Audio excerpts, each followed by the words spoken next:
विराजमान असणाऱ्या आत्म्याच्या पूजेचा आहे। आत्मा म्हणून देखणिया समिठी, घालू जाता मोक्षाची तुटी, म्हणून सारासार आत्मनिवेदन करावे।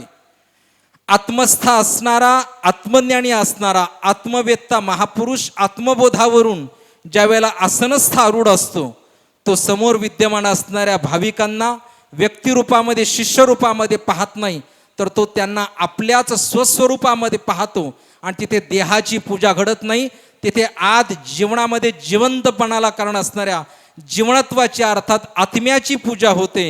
हे आहे आत्मा म्हणून देखणिया समिठी, घालू जाता मोक्षाची तुटी।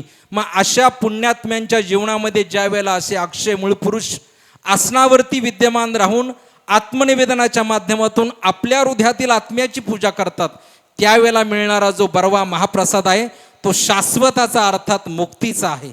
हे यतीचे अधिकारी आहेत आणि अशी शृंखला या भूतलावरती महाराष्ट्राच्या भूमीमध्ये अवतरित झाली आणि त्यातला आजचा हा दिव्य योग जो आपणा सर्वांना या ठिकाणी प्राप्त झाला। 7 दिवसामध्ये चालू असलेलं रामायण आणि आज 4थं पुष्प आहे।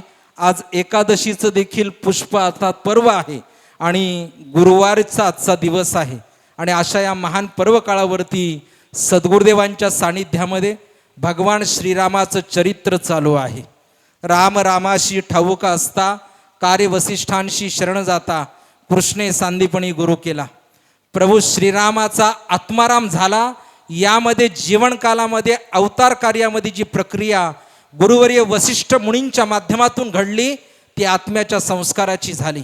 तोच संस्कार वसिष्ठ मुनींकडून जो प्रभू श्रीरामाला मिळाला आणि हृदयस्थित असणाऱ्या परमात्म्याचा अखंड जीवनकालामध्ये चिंतन भजन ध्यान घडलं, तोच संस्कार पुढे हनुमंतरायाला मिळाला आणि म्हणून अखिल योनीमध्ये केवळ हनुमंतराय चिरंजीव आणि पूजनीय ठरला। त्याला कारण आहे रात्रंदिवस प्रभू श्रीरामाच्या आकारामध्ये परमात्म्याचं चिंतन हनुमंतरायानं हृदयाच्या गाभाऱ्यामध्ये केलं आणि जाता जाता छाती फाडून सांगितलं, माझा इष्ट, माझा प्रभू, माझा भगवंत, माझा केवळ एक राम नाही तर अखिल विश्वाला संचलित करणारा तो आत्माराम माझ्या हृदयस्थ विराजित आहे।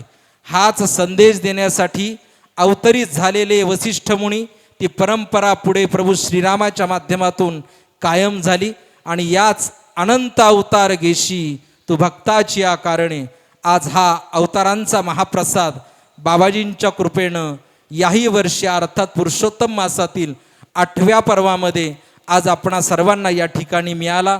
महाराजांनी 2 वेळेला उल्लेख केला की बाबाजी आशीर्वाद देतील।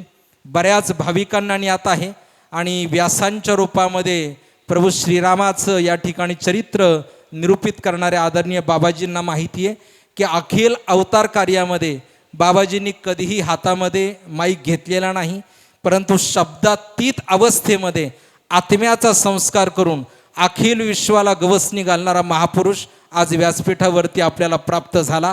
हा गगनगिरी बाबांच्या हृदयामध्ये विराजमान असणाऱ्या परमात्म्याचा महाप्रसाद आहे आणि तो केवळ आणि केवळ आपल्याला जाता आता एवढा संदेश द्यायला आलेला आहे, ज्यासाठी बाबा आले आणि बाबांनी गगनगावड्यापासून तर खोपोलीपर्यंत खडतर तपश्चर्या केली। असा हठयोगी परत पाहायला मिळाला नाही आणि एवढी खडतर तपश्चर्या करणाऱ्या त्या तपश्चर्याला ज्यांची साक्षी आहे आणि आज या ठिकाणी विद्यमान असणाऱ्या अवतारी देहाची देखील तपश्चर्या ज्यांनी साक्ष होऊन पाहिलेली आहे, असं हे अद्भुत मिलन जे अंतरात्म्याचं आहे आणि तेही आत्म्याच्या परमदशेतलं आहे, त्यांच्याकडून कृपाप्रसाद हा आत्म्याचाच आहे। आणि म्हणून आशीर्वचन एवढंच आहे की प्रत्येक उपस्थित असणाऱ्या आणि बाबाजींच्या कृपाशीर्वादानं त्यांच्या नामदीक्षेनं दीक्षित असणाऱ्या त्या अनुग्रहानं अनुकंपित झालेल्या प्रत्येक साधकानं एकच अनुपालन करावं की नित्य नियमानं हृदयामध्ये आत्म्याचं चिंतन अर्थात ध्यान करावं।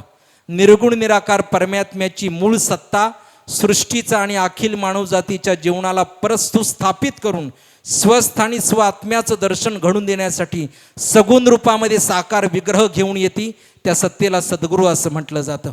आणि म्हणून हृदयामध्ये सद्गुरूंचं म्हणजेच आत्म्याचं चिंतन करणं ही भक्ती मार्गावरची अंतिम महापूजा आहे, त्याला आत्मनिवेदन अर्थात आत्मचिंतन असं देखील म्हटलं जातं। आणि म्हणून क्लेशरहित संतोषी जीवन, प्रयाण काळी आत्मस्मरण, नित्य घडो हे